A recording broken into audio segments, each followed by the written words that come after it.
Hello friends, Mark Holmes here with my buddy Cowboy Joe Boo as well as Joe Bear in the house. And as always, I want to thank you guys for watching, commenting, subscribing, and being part of the Joe Boo Sports Report. Without you guys, it don't work without you guys. So let's get open for business. Let's wake up the football gods. Wake up, guys. Wake up. So, for all the haters out there, bad news for you. Stephen Jones just said the other day, hey, Dak Prescott, he's our quarterback. He's our guy. We believe in him. We haven't talked to his people, Todd France, the #1 sports agent out there who's got guys like Aaron Donald, Jared Goff, Carson Wentz, Pat Mahomes. Haven't talked to those guys since September.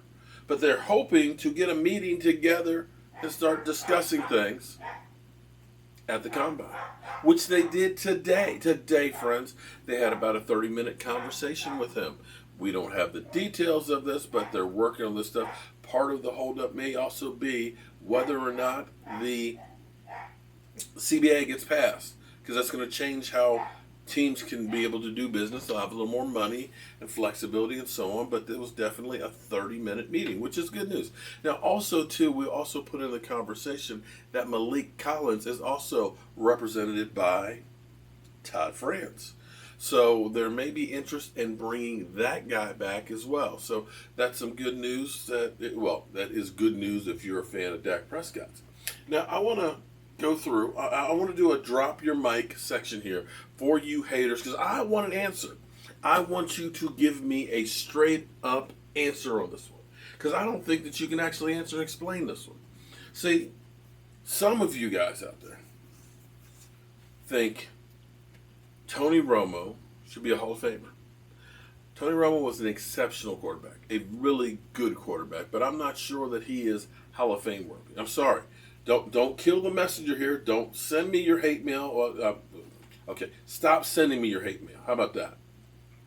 But I just don't look at the body of work. And I know he has all the Cowboys records, and some of you guys say, well, he's got all the records, so he's the best quarterback of the Dallas Cowboys.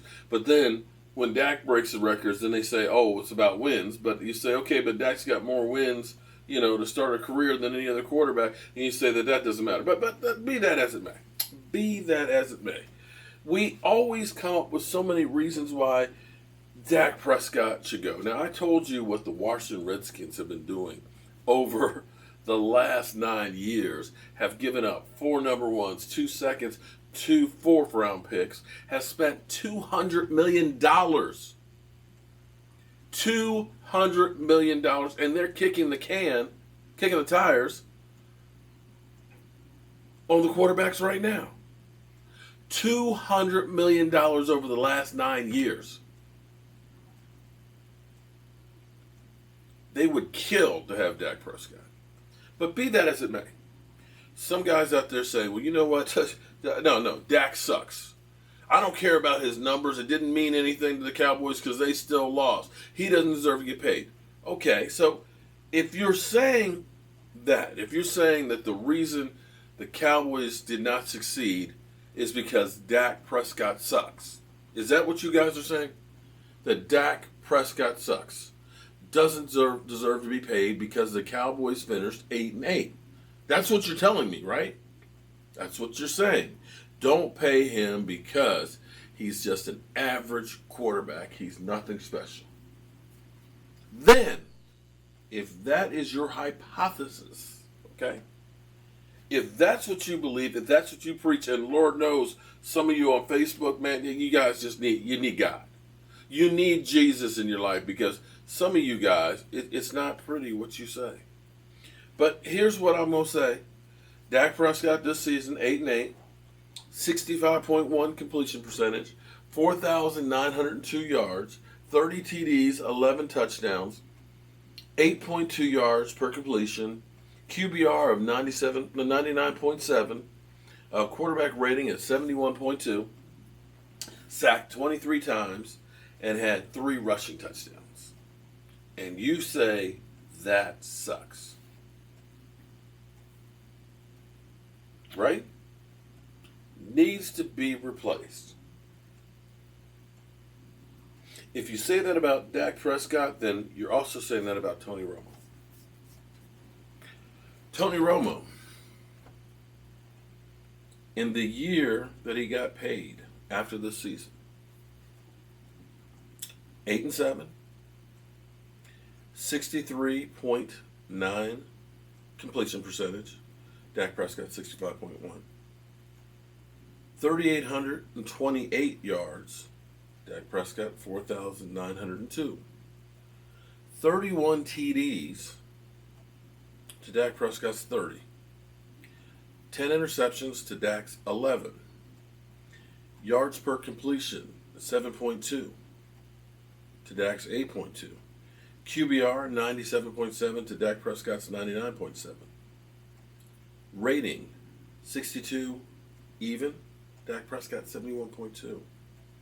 Sacked 35 times, 23 for Dak. Rushing touchdown 0, 3 for Dak. Oh, I know. You're going to say he didn't have any talent around him. I believe he had Miles Austin and Dez Bryant, Cole Beasley on that year. But hold on. Let's dig a little deeper. Let's go a little deeper, because I know that some of you guys, you have revisionist history here. Let's dig a little deep. And listen, my God, I am not trying to put Tony Romo down, because that's what you guys will say. How dare you talk about Dak Prescott with Tony Romo in the same sentence? Why can't I? I'm looking at the year that Tony Romo got paid, that Dak Prescott is better than him in every category except for one touchdown passing more than Tony Romo had. But Dak's got 3 rushing touchdowns. So that's 31 TDs for Tony Romo, 33 for Dak Prescott. But be that as it may, I'm trying to prove a point here. So stop interrupting me. So, we keep focusing in on the Eagles game that we lost and saying it was a win or go home game and he sucked. You know, last year, by the way, FYI, you know how many win or go home games we had last year? I believe he had 2 against the Eagles that we won. I believe he had 1 against Atlanta. I believe we had another one that was against New Orleans. I think we basically were playing playoffs from the time we were 3-5, because if we had lost anything else, we pretty much could have killed our season. I'm just putting that out there, that, by the way, when they say you could not win against winning team, I think that's 3 right there. I just named the Eagles twice and New Orleans, who should have been in the Super Bowl that year. But be that as it may, I just want to point out something, because we've had 13-3, 9-7, 10-6, and 8-8. 2011, Tony Romo 8-8, 66% completions, 4,184 yards, 31 TDs, 10 touchdowns. 2012, 8-8, 4,903 yards, 1 yard more than what Dak Prescott had this year. 28 TDs, 19 interceptions. And that 2013 that I just talked about, 3,828 yards, 8-8. Or excuse me, well, he didn't make it through one of those games. So 8-7. So looking at those, if you say that Dak Prescott, well, his yards were in garbage time because, a lot of those games we were out of it. Well, same record. But Dak only had it 1 year. Tony Romo had 3. So explain to me why, and by the way, Tony Romo had 3 of those years in a row. 8-8, 8-8, 8-8. And they paid him after that third 8-8. So explain to me again why Dak Prescott doesn't deserve to be paid. Anyway, that's all I have to say about that. We'll see if the Dallas Cowboys hold on to Malik Collins. Interesting, because Todd France, Todd France is going to be busy, because, like I said, He's Pat Mahomes' agent too, and Todd France is not looking to have a go backwards moment. You know, this is about ego. He wants to make sure he gets that highest paid quarterback moniker. Yeah, it may be. We'll see how they structure it, because you can kind of make, anything look the way you want to. So we'll see how it is, but I just want to hear from you guys. I'm Mark Holmes, and well, I'll see you soon.